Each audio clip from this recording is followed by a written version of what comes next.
Hello दोस्तों, नमस्कार। आप सभी का हमारे इस यूट्यूब चैनल पर हार्दिक स्वागत है। तो आज हम बात करेंगे राजस्थान एलडीसी भर्ती 2024, जिसकी वैकेंसी उसका नोटिफिकेशन है वो आपके जारी कर दिया गया है। उसके बारे में आज हम बात करने वाले हैं, जिसके अंदर हम बात करेंगे जो इसका ऑफिशियल नोटिफिकेशन है वो 13/2/2024 यानी 13 फरवरी को आपके इसका ऑफिशियल नोटिफिकेशन है वो जारी कर दिया गया है। जिसके अंदर आपके 4197 पदों पर ये वैकेंसी आपके होने वाली है। जिसके अंदर जो 12th पास कैंडिडेट है उन कैंडिडेट के लिए ये एक अच्छा बात करें, एक सुनहरा अवसर या मौका है वो इसके अंदर आपका रहने वाला है। तो इस वैकेंसी के अंदर हम डिटेल से जानने वाला है। तो वैकेंसी के अंदर डिटेल से जानने वाले हैं, तो इसके अंदर जो स्टेप बाय स्टेप जो जानकारी रहेगी वो हम वीडियो के अंदर बात करेंगे। तो हमारे साथ वीडियो में अंत तक जरूर बने रहिए। यदि अभी तक आपने चैनल को सब्सक्राइब नहीं किया है तो चैनल को सब्सक्राइब करके बेल आइकन चालू कर लीजिए। सबसे पहले बात करेंगे जो रिक्वायरमेंट आपके होने वाली है, इसके अंदर जो वैकेंसी डिटेल रहेगी वो क्या रहने वाली है। वैकेंसी डिटेल की बात करें तो जो आपके 4197 पद रखे गए हैं वो किस किस कैटेगरी के अंदर कितने कितने रखे गए हैं उसके बारे में बात करते हैं।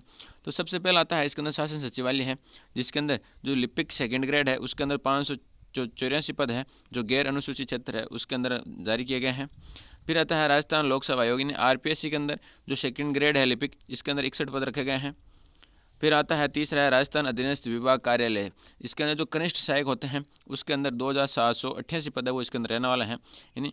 और जो अनुसूचित क्षेत्र है उनके अंदर 764 पद है वो इसके अंदर रह गए हैं। तो इन कुल मिलाकर के आपके 4197 पदों पर आपकी जो रिक्वायरमेंट आपके होने वाली है। अब बात करते हैं इस रिक्वायरमेंट के अंदर। अब आती है इस रिक्वायरमेंट के अंदर इंपॉर्टेंट डेट, यानी रिक्वायरमेंट के लिए जो आवेदन की प्रक्रिया है वो कब से कब तक रखी गई है। सबसे पहले बात करेंगे इसके अंदर जो नोटिफिकेशन है, नोटिफिकेशन 13 फरवरी को जारी कर दिया गया है। अब बात करते हैं इसके आवेदन की फॉर्म। आवेदन फॉर्म की बात करें तो इसके लिए आवेदन फॉर्म है वो 20 फरवरी से लेकर के आपके 20 मार्च 2024 तक चलने वाले हैं। यानी जो कैंडिडेट इसके लिए आवेदन है के इच्छुक है वो आपके 20 फरवरी से लेकर के 20 मार्च तक इस रिक्वायरमेंट के लिए आवेदन है वो कर सकते हैं। जिसके अंदर आपकी एग्जाम डेट है वो जारी की गई है वो है 11 अगस्त, यानी 11 अगस्त को आपकी इस रिक्वायरमेंट का जो एग्ज़ाम है वो आपके होने वाला है। अब बात करते हैं इसके अंदर वैकेंसी डिटेल। वैकेंसी डिटेल के अंदर हम बात कर चुके हैं जो 4197 पदों पर रिक्वायरमेंट आपको होने वाली है उसके बारे में। अब आती है इसके अंदर एप्लीकेशन फ़ीस, यानी आवेदन शुल्क आपको कितना देना है उसके बारे में बात करते हैं।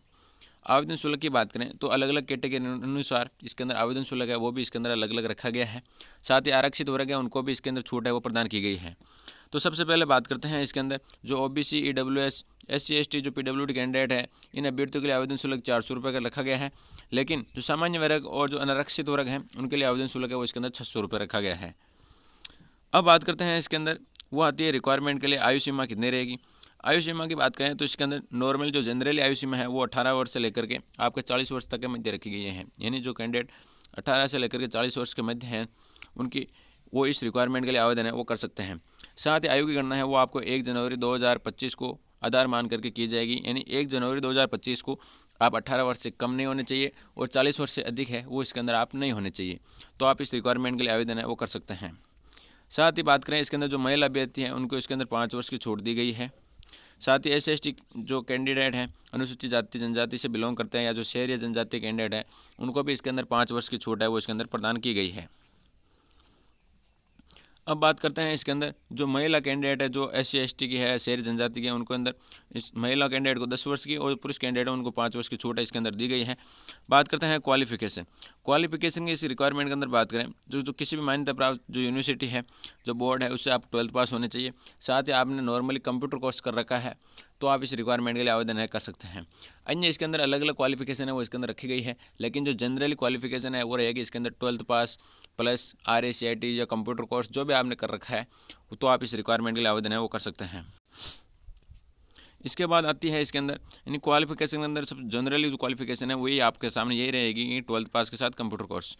अब बात करते हैं सिलेक्शन प्रोसेस के अंदर बात करें तो इसके अंदर आपके 4 स्टेप रखे गए हैं। फर्स्ट स्टेप के अंदर आपको CET है 12th लेवल की, उसके अंदर आपको 15 गुना जो कैंडिडेट है उसके अंदर आपका क्वालिफिकेशन यानी आप उसके अंदर वैलिड होने चाहिए। यानी आप 15 गुना कैंडिडेट के अंदर आप यदि काउंटिंग में है तो आप इस रिक्वायरमेंट के लिए एग्ज़ाम है वो दे सकते हैं, अन्यथा आप इससे बाहर हैं। दूसरी है रिटन एग्ज़ाम होगा, फिर टाइपिंग टेस्ट होगा और फिर डॉक्यूमेंट वेरिफिकेशन इसके अंदर आपके रहने वाला है। अब बात करते हैं एग्ज़ाम पैटर्न क्या रहेगा। एग्ज़ाम पैटर्न की इसके अंदर हम बात करें तो इसके अंदर आपके जो पेपर होगा इसके अंदर पहला पेपर में सामान्य ज्ञान, दैनिक विज्ञान और जो गणित है इसके 100 अंकों का पेपर आपका होने वाला है। और दूसरे पेपर के अंदर हिंदी और अंग्रेजी का होगा जो 100 अंकों का आपके इसके अंदर रहने वाला है। दोनों ही पेपर हैं वो 3-3 घंटे का समय इसके अंदर रखा गया है आपके। जो फर्स्ट सब्जेक्ट रहेगा इसके अंदर बात करें तो फर्स्ट सब्जेक्ट के अंदर जो प्रश्नों की संख्या है वो इसके अंदर आपको 150 रहेगी, और सेकंड पेपर के अंदर भी 150 रहेगी, यानी इसके अंदर आपके 100 क्वेश्चन आने वाले हैं, 3-3 घंटे का समय है, प्रश्नों की संख्या आपको 300 रहेगी इसके अंदर। अब बात करते हैं इसके अंदर न्यूनतम क्वालिफिकेशन क्या चाहिए। न्यूनतम जो क्वालिफिकेशन है इसके अंदर आपको 40% अंक है वो लाना अनिवार्य है, जिसके अंदर प्रत्येक प्रश्न के अंदर 36% अंक है वो प्राप्त करना अनिवार्य है। न्यूनतम से न्यूनतम 36% अंक है वो आपको इस पेपर के अंदर लेके आना है। अब बात करते हैं इसके अंदर फिर होगा कंप्यूटर टेस्ट, जो टाइपिंग टेस्ट होने वाला है, वो जो गति परीक्षण होगी उसके अंदर बात करें 10 मिनट है, 10 मिनट के अंदर आपको 25, और दक्षता परीक्षण के अंदर भी 10 मिनट के अंदर 25 अंक है वो इसके अंदर आपको मिलने वाले हैं। अब बात करते हैं कंप्यूटर जो अंग्रेजी का जो टाइपिंग टेस्ट होगा उसके अंदर भी आपकी सेम रखी गई है, यानी हिंदी और अंग्रेजी का जो टाइपिंग टेस्ट होगा उसके अंदर सेम जो नंबर है वो आपको इसके अंदर रखे गए हैं। अब बात करते हैं सैलरी की, तो सैलरी की बात करें तो इसके अंदर जो लेवल सैलरी है वो लेवल 5 की सैलरी आपको रहने वाली है। न्यूनतम आपकी सैलरी है वो 18,000 से लेकर के आपकी लगभग 70,000 के मध्य आपकी जो लेवल 5 की सैलरी है वो या इससे अधिक है वो इसके अंदर आपकी रहने वाली है। बात करते हैं डॉक्यूमेंट वेरिफिकेशन। डॉक्यूमेंट वेरिफिकेशन के समय आपको 10th की मार्कशीट, 12th की मार्कशीट, अभ्यर्थी की फोटो सिग्नेचर, जाति प्रमाण पत्र, मोबाइल नंबर, ईमेल आईडी, जो अन्य दस्तावेज के अंदर जो कंप्यूटर कोर्स है या जो अन्य आपका क्वालिफिकेशन है या जो एक्सपीरियंस सर्टिफिकेट है तो आप अपने साथ है वो इसके अंदर लेकर जा सकते हैं।